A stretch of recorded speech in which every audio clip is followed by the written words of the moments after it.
அன்போடன் மனசோடன் மாமா என்று கூப்பிடும் குழந்தைகள், பிஞ்சு குழந்தைகளுக்கு என்ன தெரியும் சொல்லுங்கள் மக்களே. சற்று உத்து கவனிங்கள் வீடியோவை. இதுவரைக்கும் நம்ம எல்லா நடிகரையும் பார்த்துருப்போம், எல்லா நடிகையிலும் பார்த்துருப்போம். இதுவரைக்கும் எந்த குழந்தையாச்சும் மாமா என்று தாய் மாமன் உறவோடு கூப்பிட்ட குழந்தை பார்த்தீங்களா? விஜய் சார் ஏன் கூப்பிடணும் சொல்லியா கொடுத்துருக்காங்க? இல்லை, அது பிறப்பிலே வர்றது அந்த குழந்தைகள் வாயிலேருந்து மாமா மாமான்னு எல்லா குழந்தைகள் மனசில் விஜய் சார் உட்காந்துருக்காரு. கண்டிப்பாக அவர் தான் ஜெயிப்பார், அவர் தான் அந்த முதலமைச்சர் அரண்மனையில் உட்காரு.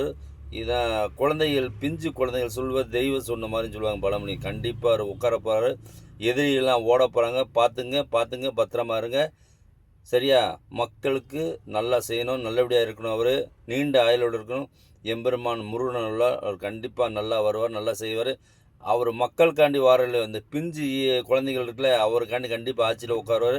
நம்பிக்கை இருக்குது. நம்ம என்னங்க, நம்ம வாழ்ந்து முடிச்சிட்டோம். அது வாழ போகிற வாலிப சின்ன குழந்தைகள் அதுங்க சொல்லுதுங்க மாமா மாமான்னு. அந்த உறவுக்காண்டி அவர் ஜெயிப்பாருங்க, கண்டிப்பாக வருவார். தமிழ்நாட்டில் யாருன்னே தெரியாத ஒரு சின்ன குழந்தைங்களாம் மாமா மாமான்னு அவர் பாட்டு போட்டாலே போதும், அவ்வளோ அருமையாக டான்ஸ் ஆடுதுங்க, குதிக்குதுங்க, எல்லாமே பண்ணுதுங்க. அவர் சொல்லியா கொடுக்குறாங்க? இல்லை, அது தன் பிளட்லேருந்து வருது. தன் உறவு. இப்போ தாய் மாமன் உறவுன்னு லேசப்பட்ட உறவு கிடையாது. அதே மாதிரி எல்லா பிஞ்சு குழந்தை மனசுலேயும் அவர் நிற்கிறார். தாய் மாமா மாதிரி நிற்கார், கூட பிறந்த பிறப்பு மாதிரி நிற்கார். எல்லா இடத்தையும் அண்ணன் தம்பி பாசத்தோடு நிற்கார். எல்லாத்துக்கும் எல்லா உறவுலையும் செட் ஆகுறாரு. அதனால் இந்த வாய்ப்பு அவர் கேட்டுக்கார், வாயால் ஒரு முறை எனக்கு வாய்ப்பு தாருங்கள். இதே நம்ம கேப்டன் கேட்டார், என்ன ஒரு முறை வாய்ப்பு கொடுங்க. ஆனால் சதி செஞ்சு அவரை பத்திரிக்கை நிருபர் எல்லாம் செஞ்சு கொண்டுட்டாங்க. யாரையும் இங்கே நான் குறித்து சொல்ல, பத்திரிக்கை நிருபர் எல்லாரும் சேர்ந்து கொண்டுட்டாங்க. அவரை போட்டு அந்த நல்ல மனுஷனை கொண்டுட்டாங்க. அது மாதிரி தயவுசெய்து இவருக்கு எந்த பிரச்சனை பண்ணாங்க நிருபர்களே, இவருக்கு எந்த பிரச்சனையும் கொடுக்காம அவருக்கு ஒரு நல்ல வாய்ப்பு, ஒரு வாய்ப்பு கொடுங்க. தமிழ்நாட்டை திருத்தறதுக்கு ஒரு வாய்ப்பு கொடுங்களேன். அவர் என்ன தான் செய்கிறான்னு பார்ப்போம். எல்லோரும் ஆண்டாங்க, எல்லோரும் செஞ்சாங்க வச்சுங்களேன். இவர் என்ன செய்ய போகிற புதுசாக பார்ப்போமே, மக்கள் அனுபவிக்கிட்டுமே. தயவுசெய்து உங்கள் தமிழ்நாட்டு மக்களின் பாதங்களை தொட்டு நான் கேட்குறேன். உங்கள் அம்முருஜின் காரைக்குடி வாழ்க வளமுடன். இது போல் காலை பொழுதில் ஒரு வீடியோ போட்டிருக்கேன், பாருங்கள். லைக்கு கமாண்டு கொடுக்குறீங்களே எனக்கு எந்த வீடியோக்கும் லைக் கமாண்ட் அவ்வளோ வரல. சரியா?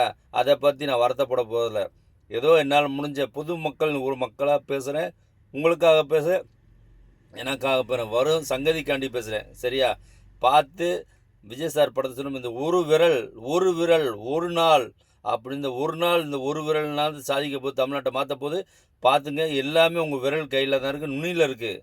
பார்த்து போடுங்க, கவனமாக போட்டு புலம்பாதீங்க. ஐயோ போச்சே, விஜய் சார் போட்டுருங்க, அங்கே போடல இங்கே போடுங்க.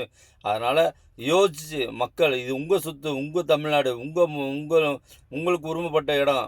அதனால் இது நிர்ணயிப்பது உங்கள் கையில் இருக்குது. எல்லாமே இந்த அரசியல் நிர்ணயிப்பது உங்கள் கையில் தான் இருக்குது. காசை வாங்கிட்டு யார் காசு கொடுத்தாலும் வாங்கிக்கிங்க, வச்சுக்கோங்க. அது உங்களுக்கு யூஸ் ஆகும். உங்கள் பணம், நம்ம பணம். அதனால் வச்சுங்க. நீங்கள் முறையாக போட வேண்டிய ஆளுக்கு போடுங்க. கண்டிப்பாக அவரும் தமிழ்நாட்டுக்கு என்ன செய்யணும், எல்லாத்தையும் பார்த்துட்டோம். அவரும் தமிழ்நாட்டுக்கு என்ன செய்யணும் பார்ப்போமே. போடுங்க. விடியும் பொழுது நல்ல பொழுதாக இருக்கணும். ஓட்டு நீங்கள் போடுங்க, விஜய் சாருக்கு போடுங்க. வாழ்க வளமுடன். என்னடா விஜய் சார்னு பேசிக்கிட்டேன், எதுவும் பணம் வாங்கிட்டேன். ஐயோ சாமி, நான் ஒரு டிரைவர் தான், பணம் வாங்கல வைக்கல. பொதுப்பட மனசுக்கு தோணுது நான் பேசிக்கிட்டேன், உங்களுக்கு தோணுது நீங்கள் செய்யுங்க. கண்டிப்பாக வாழ்க தமிழ்நாடு. இதுபோல் வையகம் வாழ்க. உங்கள் அம்முருஜின் காரைக்குடி வாழ்க வளமுடன். இன்று போல் என்று வாழ்க, பல்லாண்டு காலம் வாழ்க.